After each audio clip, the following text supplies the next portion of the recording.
Council Action. I'm Russell Inman, and joining us tonight from Ward 7 is Jackie Pagano. And we've got a special guest tonight, the Mayor of the City of Florissant. How are you doing tonight, sir? Great. Good to see you. Good to see you, too. Well, we had a nice, fast, easy meeting for the beginning of 2015. Yeah. How was your New Year's? How was your Christmas? It was wonderful. Good. Got to spend it with family and friends, and you can't beat that. Can't beat that. It's priceless. Right. And priceless. yours was good? Ours was wonderful. You know, we've got a house full of kids, so it makes Christmas extremely interesting every year. Yeah, that's fun. And yeah, we surprised him with another puppy, so yeah, that kind of was icing on the cake. It was a hard time to get a puppy in the winter. Well, let's talk a little bit about the meeting and what brings the mayor here tonight. The mayor is going to talk about the Rotary and the license office. So he's been on the radio with it, and really pressing the governor to reverse his decision. Now, Mayor, why was the decision made by the governor to not renew the Florissant license office? Well, technically, the decision is made by the Department of Revenue, and they started a point system for those that want to run the different license offices around the state to submit a bid. But the point system was skewed so that the nonprofit organizations got no credit for their philanthropy that they do for the community, and they only judged things on what hours you're going to keep and how much money you're going to give back to the state, and so the nonprofits have no chance to prevail in a point system that they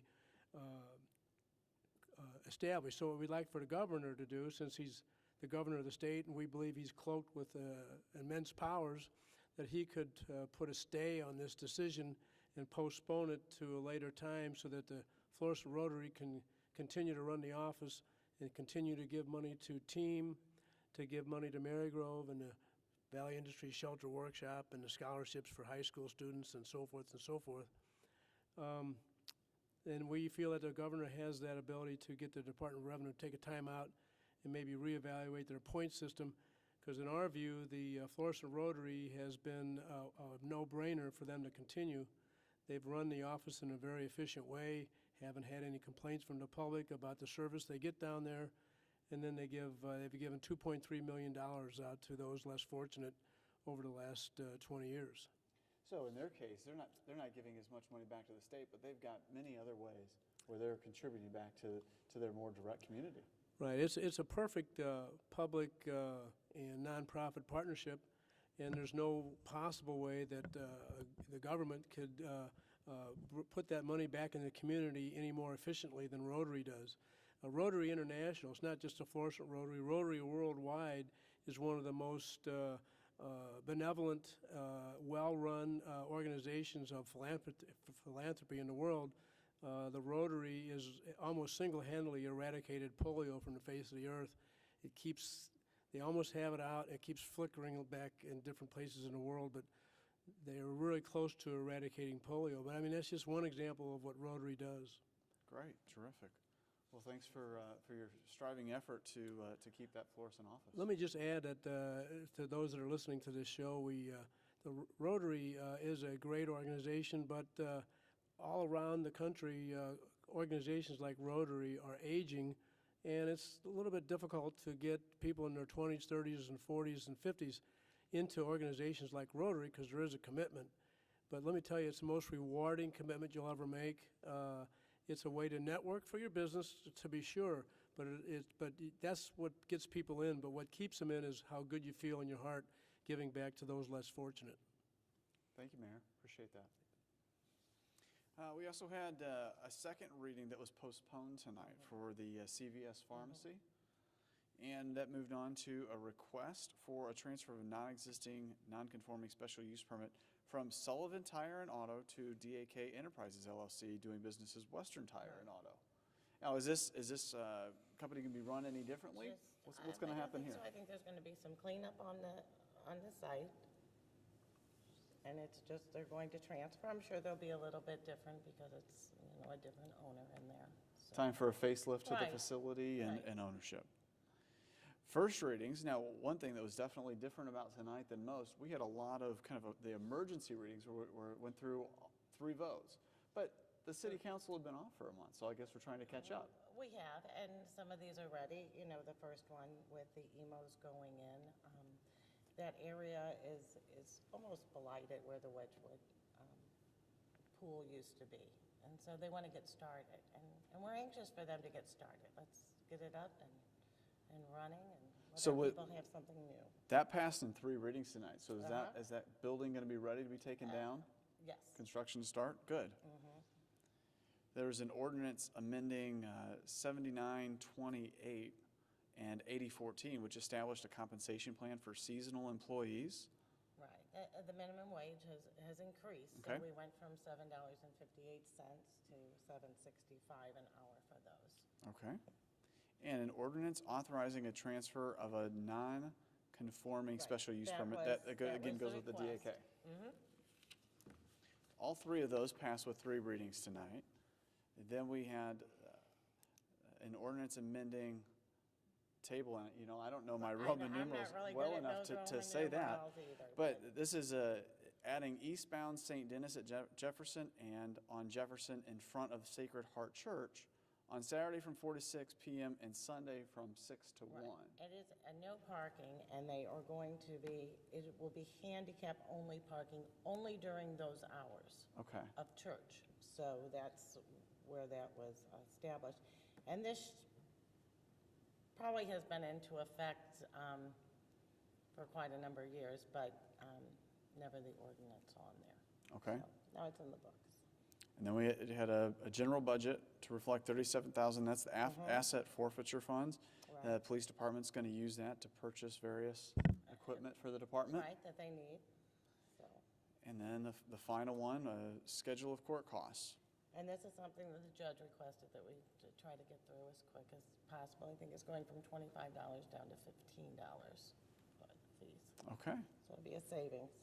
Well, what's going on in your ward? I mean, that really was, that was a simple meeting in many ways for the viewers here tonight.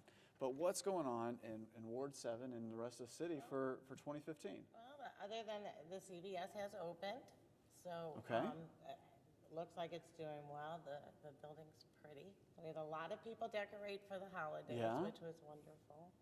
So not a whole lot in the winter. I mean, it's just, you know, things sort of, I think everybody sort of tries to hibernate a little bit. Try to play the little status quo card. Right. Yeah.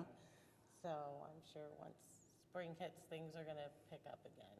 Okay. I mean, it's a great ward. The people are good. So. There's some activity in Ward 7 that Ms. Pagano is not privileged to, and the public can't be privileged to. But there will be some activity in Ward 7. And as in other wards, there's always irons in the fire, and we don't disclose those because people need to get their land assembly taken care of. We'll have some good news in Ward 7 and other wards also. And Culver's parking lot is the only thing keeping them from being open. I know. And we're really looking forward to that, but they're done. A walk-in. Forget the drive-through, just walk in.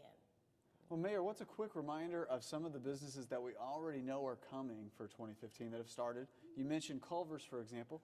Name a few others that we know are on their way. Sure. Well, we got Jimmy John's has got their permission, and they got their permission slip, and so what they got to do is wait for a little bit better weather because they got to do some brick staining, and they're going to renovate the building at the corner of Lindbergh and Washington, and that's going to be a Jimmy John's, and everybody's been looking forward to that.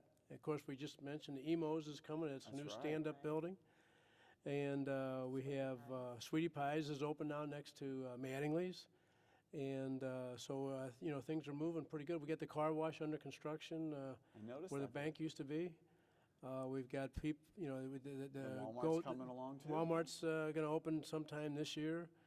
There's a lot of investment in the Valley of Flowers. We're very, very happy about that. Either building or renovating. What used to be Tosto Automotive is going to be Lulu's Chinese restaurant.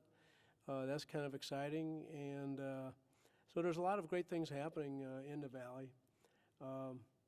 You know, I forgot to say something tonight at the council meeting. I wanted to mention that I did kind of a quiet gesture in solidarity with our French brethren. Our city was founded by Frenchmen, and the nation of France was outraged over intolerance that doesn't appreciate the freedom of expression. We had millions of people demonstrate all over the world, and I was trying to think of something to show some solidarity with the appreciation for freedom of expression, and I lowered the flags at half-mast at the Spanish Land-Grant Park because we have the United States flag, the French flag, and the Spanish flag at that location to celebrate the three flags that are on our seal. And I meant to mention that tonight, so I'll mention it in this program. Well, Mayor, thanks for taking the time out to be with us tonight. We appreciate that. Jackie, thank you for sharing your bit of insight on what happened with the meeting. Thank you. And thank you for watching. I'm Russell Inman. We'll see you next time.